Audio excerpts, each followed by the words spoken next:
Once, in a city that never turned off its lights, there was a girl who collected shadows. She called it her empire. Her name was never spoken aloud. The alleys simply knew her as the barefoot girl with hair like spilled ink, long and dark enough to drink the street lamps whole. Every night she walked the narrow veins between buildings, concrete still warm from the day's sins, her soles whispering against the ground. She carried a small satchel of empty glass jars that clinked softly like distant wind chimes. She only took the ones that lingered longest, the reluctant shadows, the ones that refused to follow their owners home. There was the shadow of a man who left his wife at 2 a.m., coat half-buttoned, suitcase dragging regret behind him. She found it slumped against a dumpster, stretching thin fingers toward the doorway he'd slammed shut. She coaxed it into a jar with the softest hush.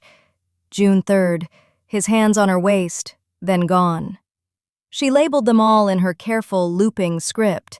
Another, the shadow of a cat that never came home, curled small and shivering under a fire escape, still shaped like the lap it once trusted. Dated, sealed. October 17th, laughter, then silence. People said she was mad. Old women crossed themselves when she passed. Young men laughed too loudly, then glanced over their shoulders. She never argued.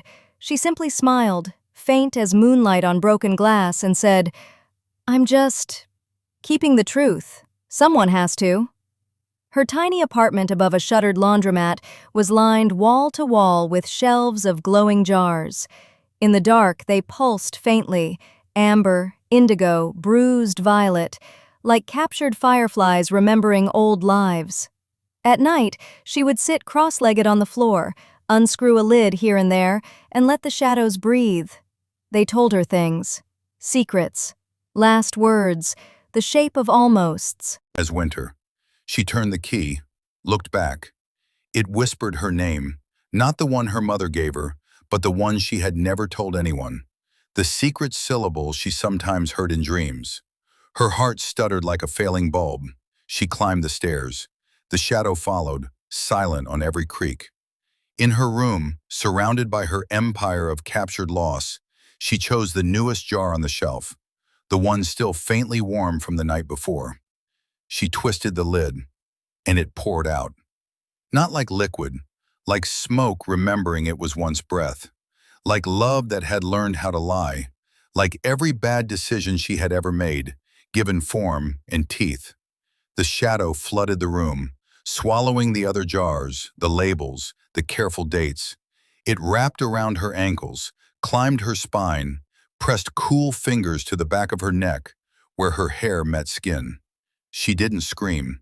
She exhaled, long and slow, as if she had been waiting her whole life for someone to finally take her instead.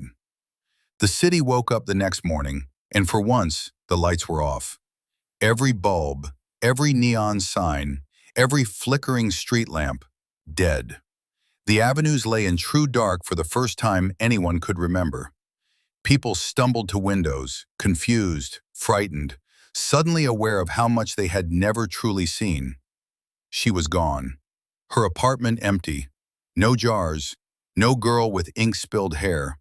Only a single bare footprint on the dusty floor, pointing toward the open window. But the shadows? They stayed. They no longer needed bodies.